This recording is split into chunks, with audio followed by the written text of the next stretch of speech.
When are you finally moving in with me? Stop complaining, my husband demanded impatiently over the phone. I'm not going to live with your mother, I stated firmly, but he refused to listen. Hand over the house to my sister, Bailey, she's coming back this week, we're out of time. His tone became sharper. Why should I give up my home for your family? I asked, stunned by his audacity. Then let's just get divorced, Vincent snapped. At that moment, our marriage shattered. His cruel words sealed my decision. I would never let anyone control my life again. My name is Stella. I'm 30 years old and have been a full-time housewife since marrying Vincent 2 years ago. After quitting my job post-marriage, I took on the role of managing our home while Vincent provided for us financially. But our peaceful routine crumbled after my father-in-law passed away. His death led to an unexpected change, my mother-in-law moving in with us. I only found out about it the day before her arrival. Vincent had casually mentioned it, as if it were no big deal. Why didn't you tell me sooner? I asked, feeling blindsided. He shrugged. I forgot to mention that my mother will be moving in tomorrow. Later that evening, he brought it up again. Make sure the place is clean and ready, he said, as if it were just another chore. I stared at him in disbelief. I thought she was just visiting. No, she's moving in, he corrected, with no room for discussion. And just like that, the decision had been made, without my input. The next day, my mother-in-law arrived with multiple suitcases in tow. It's been a while, Ariana, I'm glad you're doing well, please, come in, I greeted her politely. She barely acknowledged my words, frowning instead. Why didn't you come pick me up? A good daughter-in-law should meet her mother-in-law at the station, especially when she's carrying heavy luggage. I didn't know what time you were arriving, I explained. She scoffed. Then shouldn't you have called me? You're so inconsiderate. I'm sorry, I murmured.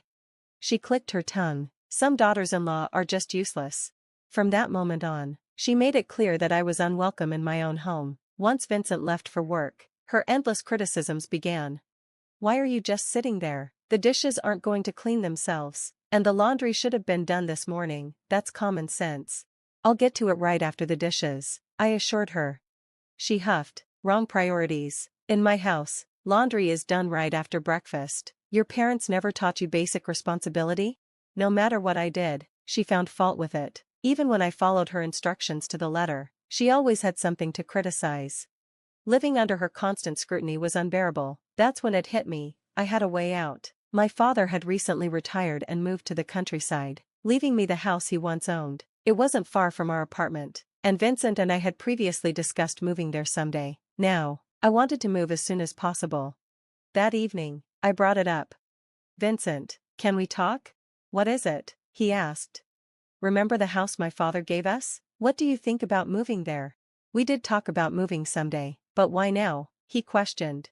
I'm struggling with your mother. She makes life difficult for me, and I think moving would be best. The new place is close enough, and she could stay here in the apartment. Surprisingly, Vincent agreed. We told Ariana about our decision a few days later. I expected resistance, but she surprised me with a warm smile. Oh, I see. Well, I'm sorry you had to make this choice, she said sweetly. Don't worry about it, I replied, relieved. Your father is so generous to have given you that house, she added. Thank you, we'd love for you to visit sometime, I offered. Of course, and you should visit me often too, she said with a grin. Feeling a newfound sense of freedom, I moved into the new house with Vincent, relieved that my days of enduring her hostility were over. But my relief didn't last long. Though I had gained physical distance from my mother-in-law, a new problem arose. Vincent started coming home late. Some nights, he didn't come home at all. When I confronted him, he brushed it off. I'm just worried about my mother, he claimed. But his absences became more frequent. He'd have dinner at her place without telling me, sometimes even staying overnight. I couldn't ignore it any longer. Vincent, we need to talk, I said firmly. What now? He sighed. You're barely home anymore. If you're staying out late, at least let me know so I don't prepare dinner for nothing. He scoffed. You're a housewife. You can eat the leftovers for lunch the next day, can't you? I stared at him in disbelief. So just because I'm a housewife, I should quietly accept everything without complaint. Is that what you're saying? That's just how it is. Housewives relax at home all day, he muttered. Excuse me? I asked, shocked. Anyway, I need to talk to Bailey. She's coming back soon. His words sent a chill down my spine. Bailey? Why? She's moving in with us. What? I asked, frozen in place. She's used to living in big houses overseas, so I thought she could stay here, he said casually. This house belongs to me. I inherited it from my father, I reminded him. Yeah, but it's the only house that suits Bailey's needs, he replied, as if that justified everything. Then he dropped the final bombshell. Actually, I don't plan to live here either. We're moving back in with my mother. Bailey can have this place. I felt my world tilt. You're giving away my house? It makes sense. The apartment is too small for 4 people, he reasoned. Enough, I snapped. This house is precious to me. It's my father's legacy. Why should I give it up for your sister? That was the moment I knew I couldn't stay with Vincent anymore. Tears welled up in my eyes. This beautiful house is wasted on you, Vincent scoffed. I already promised Bailey she could have it. It's too late to back out now. His words were cold, indifferent, as if my feelings didn't matter at all. You never even asked me about this, I shot back. I won't agree to it. You're always complaining, he snapped. Think it over. I'm heading to my mother's for a while. With that, he stormed out, slamming the door behind him. Left alone, I sat in stunned silence, tears spilling down my cheeks. How could he do this? How could he decide something so huge without my input? The house I inherited from my father, my childhood home, was something I treasured, and now, he wanted to hand it over to his sister as if it were his to give? 4 days, Vincent kept sending messages, asking if I'd come to my senses and if I was ready to move in with him and his mother. Each time, I stood firm, my answer remained the same. Then, one day, his patience ran out. When are you coming here? Stop whining and just move in already, he barked over the phone. I've told you 100 times, I'm not living with your mother, I said, my voice firm. Quit being selfish, just move out of that house and give it to Bailey, he ordered. She's coming back this week, and we don't have time for your nonsense. I was stunned. Why should I give up my home for your family? My father left this house to me, not to Bailey. My mother is furious about this. You're making things harder for everyone, he shouted. That's not my problem, I replied. You never even considered how I feel. Vincent let out an exasperated sigh, then delivered his final blow. If you won't do as I say, then let's get divorced, he spat. Hand over the house and be out by tomorrow. Something inside me snapped. The love I once had for him dissolved in an instant. He was willing to throw away our marriage just to get his way, to use divorce as a weapon? That was the final straw. He must have sensed my silence as hesitation because he pushed further. I mean it, if you're not gone by tomorrow, we're done, he threatened. I took a deep breath. Are you serious? Of course, I am. What do you think will happen to you if we divorce? You're just a housewife. You won't survive without me, he sneered. I clenched my jaw. Fine, I get it. His tone softened, as if he thought I was finally giving in. Good, now hurry up and move. My mother is looking forward to straightening you out. Then, he hung up. But I had my own plans.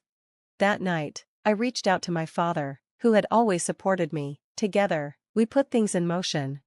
The next day, I called Vincent, pretending to go along with his demands. By the way, when exactly is Bailey coming back? I asked casually.